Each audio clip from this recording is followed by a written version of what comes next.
Piacere! Eu sou o Mago e esse é o Quarta-feira, que eu falo sobre design e esporte de um jeito que ninguém soube contar pra você até hoje. E neste vídeo, a análise definitiva de uma das camisas mais icônicas da história do futebol. A camisa da Holanda, campeã da Euro de 1988. O motivo do sucesso desse modelo chamativo se deve a uma série de fatores, inclusive a última grande guerra mundial. Quer descobrir como? Vem comigo, no caminho eu te explico.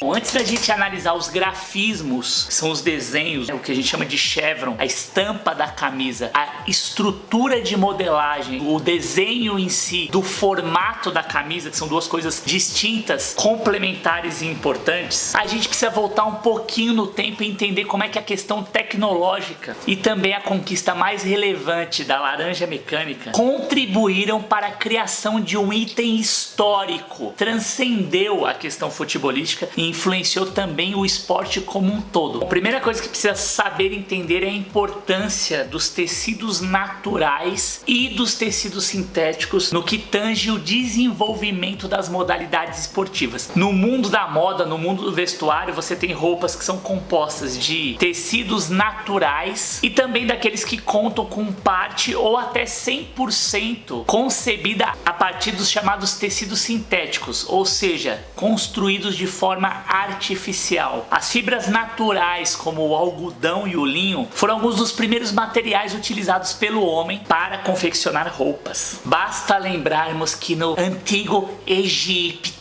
já existiam peças muito semelhantes com as quais nos vestimos até os dias atuais. E obviamente porque por questões de referência, estudo, reestruturação, a moda se apropria desse heritage, dessa história do passado, para sempre trazer alguma referência muito forte, muito consistente desses tempos imemoriais para cá. E obviamente que isso acaba se tornando relevante no mundo todo. Esportivo, algodão era o tecido mais utilizado. Basta a gente lembrar da icônica ou das icônicas camisas da seleção brasileira, mas a que ficou mais conhecida foi a camisa da seleção de 70. Porém, essa malha retém muito suor, a camisa ficava muito pesada, né? Isso é clássico no futebol. Algum comentarista, quando quer ressaltar as valências de grandes jogadores do passado comparando com jogadores atuais, nessa eterna luta entre raiz e Nutella, sempre traz à baila a questão da camisa que pesava 1 quilo de suor. Isso era verdade mesmo, porque o algodão, apesar de ter uma certa respirabilidade, ele retém muito o líquido e demora muito para evaporar, o que obviamente impacta negativamente na performance dos atletas. Porém, a solução para esse dilema veio com a chegada dele, il poliéster. Sim, o poliéster, que se popularizou muito no mundo logo depois da Segunda Guerra Mundial. Nos principais anos pós-guerra, as empresas têxteis já tinham a patente dessa nova matéria-prima. Na verdade, desde a década de 1930. Só que o que aconteceu? O crescimento da fibra, dessa fibra que estava ali já desenvolvida há quase 20 anos, vamos dizer, né? 30 e 45, vai mais de 15 anos, foi que depois do conflito, até por uma questão de problemas dos bombardeios dos campos, para você produzir o algodão, você tinha uma escassez muito grande de algodão e aí aproveitaram para começar a entubar essa nova matéria-prima como um elemento novo para a indústria têxtil. Só que o poliéster, ao contrário do algodão, por ser um tecido sintético artificial, tem respirabilidade péssima. Tanto é que fica aquela catinga monstruosa, não tem como, depois de um tempo que você usa, principalmente aquelas segundas peles que são mais aderidas ao corpo, velho, aquilo ali, quando entra a bactéria na fibra, irmão, aquela bactéria começa a morar ali, ela não sai nem por reza braba, ela começa ali naquele cantinho quente ali, prolifera, faz uma colônia podre, fica aquele sovaco podre eterno. Qual que foi a solução? Começar a fazer microperfurações a laser para melhorar a respirabilidade do tecido. Outra vantagem muito clara e importante do poliéster em relação ao algodão foram as possibilidades de utilização de novas técnicas de impressão, além das variações de aplicações das estampas, o que obviamente possibilitou essa exploração gráfica completamente incomum para o futebol daquele período. E aí tem outros dois fatores, o tipo de pigmento que foi utilizado e o ganho de resolução, ou seja, o ganho de qualidade de imagem que você conseguiu ter para aplicação nessa tela de fibras mais apertadas e que tem um efeito brilhante, facilitaram o que a gente chama tecnicamente de reprodutibilidade do efeito gráfico, ou seja, a reprodução daquilo que você projetou numa prancheta ou mesmo num computador, num software, você ser capaz de trazer e transportar para o mundo físico, o mundo real. Esse é um dos grandes dilemas. A isso dá-se o nome de what you see is what you get, ou seja, o que você vê é aquilo que você obtém. As camisetas holandesas eram de 100% poliéster, não eram tingidas, mas sim estampadas.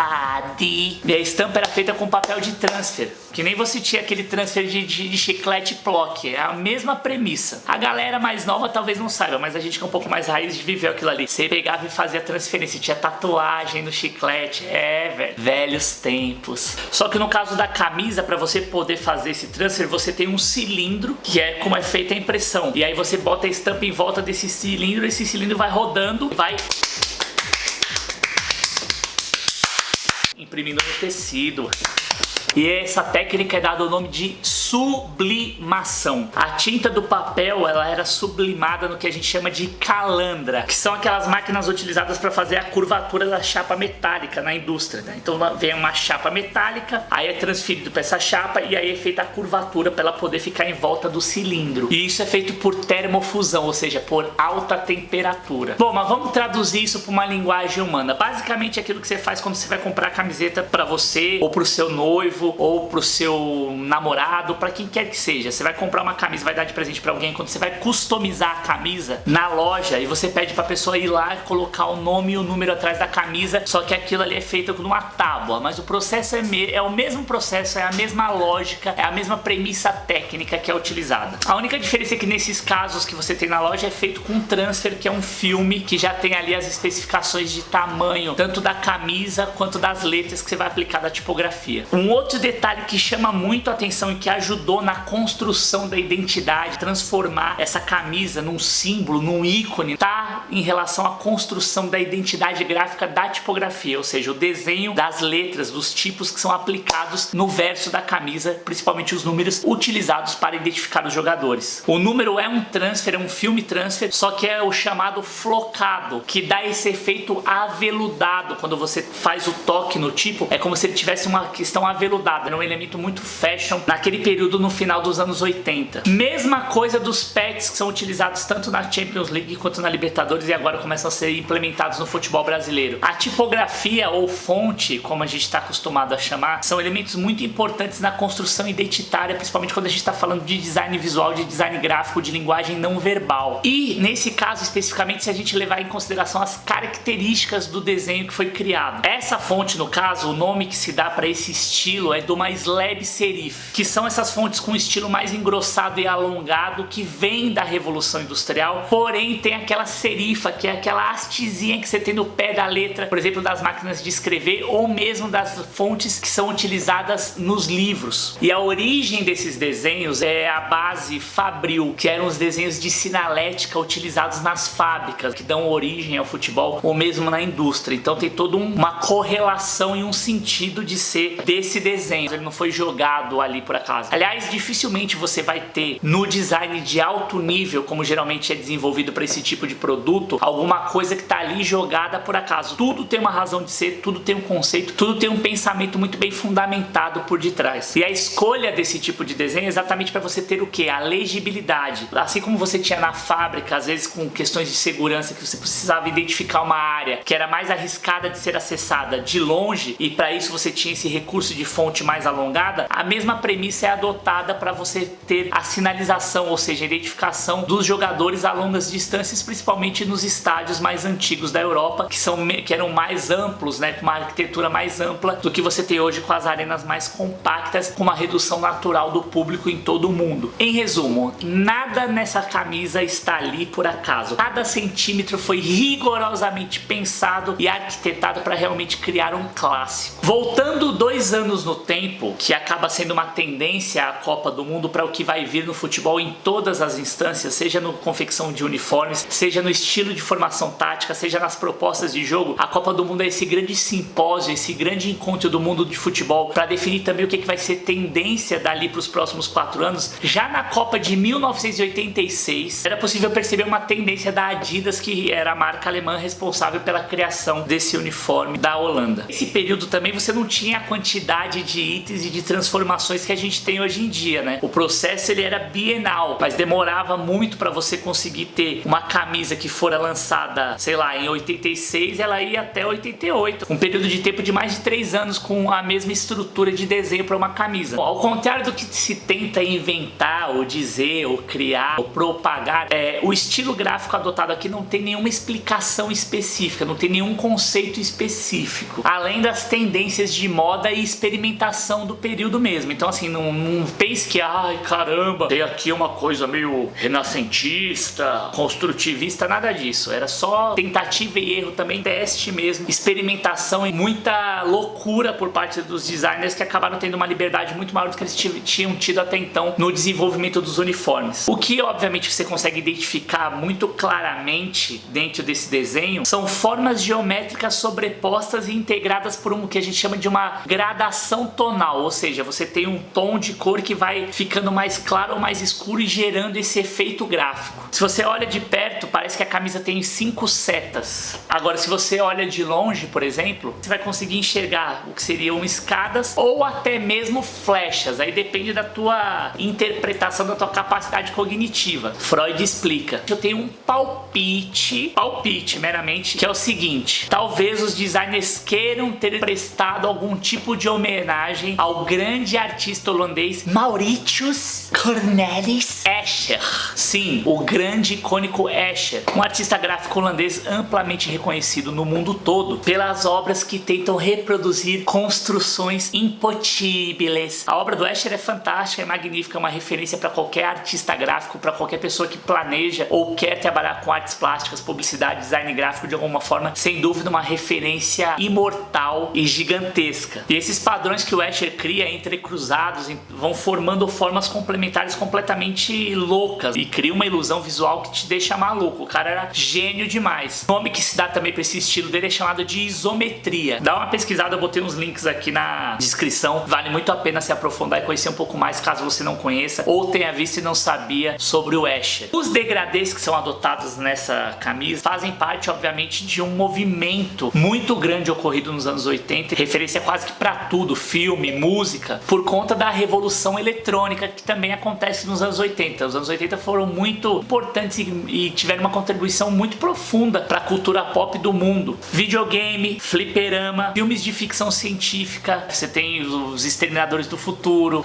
Tron, Blade Runner, dá até para pegar um gancho, um pouquinho a coisa do De Volta para o Futuro. E tudo isso fez meio que parte dessa mistura, desse caldo cultural que formou a identidade visual dos anos 80. Também na modelagem, na estrutura de desenho, né, a maneira como a camisa se apresenta para o olho humano, a maneira como o cérebro humano é capaz de perceber a forma da camisa, você tinha uma modernização também de trazer mais essa pegada mais despretensiosa, mais para uma t-shirt, ou seja, camiseta em T, com uma gola em V e com um caimento mais irreverente, contraditório com o que você tinha também daquela coisa meio que maçante também que dominou os anos 80, que tinha muita gola polo, era um estilo mais clássico, você não tinha tanto espaço para experimentação como teve aqui. Então isso daí também foi bastante disruptivo e inovador para aquele momento. E na final da Euro, que foi contra a União Soviética, é possível perceber também a utilização do uniforme, né, do kit em full orange, ou seja, full laranja, totalmente laranja, laranjão mesmo, que também ia contra a construção tradicional do uso da camisa da Holanda, que intercalava o uso de branco nos calções ou até nos meiões. Geralmente as camisas eram laranjas, os calções brancos e os meiões laranja. E isso também já vinha de uma proposta de contraste entre claro e escuro, para você conseguir destacar de maneira muito efetiva, principalmente naquele período de tecnologia ainda bastante rudimentar, se comparado com o período atual, para você gerar o contraste entre as duas equipes, uma vez vez que era uma transmissão global e você já começava a ter a propagação ou a popularização das televisores em cores naquele período no mundo. E aí tem uma curiosidade, porque assim, você já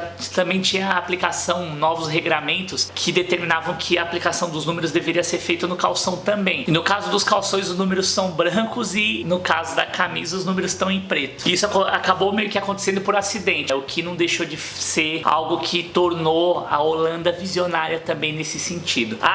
E é óbvio, é claro, que uma das coisas também que fez com que esse uniforme se transformasse em um clássico foi o fato de ter vencido, porque quando ele apareceu pela primeira vez foi olhado com muito descrédito, muita gente achou bizarro, detestou, era um momento mais tradicionalista e menos flexível para esse tipo de inovação. Para você passar uma coisa dessa há quase 32 anos, 33 anos, não é brinquedo, velho, não era brincadeira. A galera era bem flexível para esse tipo de inovação, muita gente ficou contra, mas obviamente que depois que ganha, tudo fica belo, tudo fica bonito. E obviamente que a vitória com um time maravilhoso que tinha Gullit, Van Basten, Rijka, enfim, um timaço da Holanda que encantou o mundo, ajudou a permear e eternizar esse ícone do design esportivo. La più bella camisa di tutti les tempi per me. Essa camisa sem dúvida eu quero ter como item de coleção, uma das originais ainda terei. Então é isso, espero que você tenha curtido, não deixe de comentar o que você quer ver aqui, que tipo de conteúdo você quer que eu produza, não esqueça de assinar as notificações, dar aqui o seu gostinha, compartilhar nos principais grupos de WhatsApp, compartilha com todo mundo. Meu, se cada um de vocês compartilhar para 10 pessoas, a gente vai fazer o canal explodir. Porra, 10 compartilhamentos de WhatsApp é batata, é coisa simples, não é isso? Então, pô, ajuda aí, vamos nessa. Você já sabe, é quarta-feira, design esporte de um jeito que ninguém soube contar para você até hoje. Para frustrar a concorrência, corre atrás, porque vamos combinar, conteúdo de qualidade aqui tem. Bate PT, até o próximo.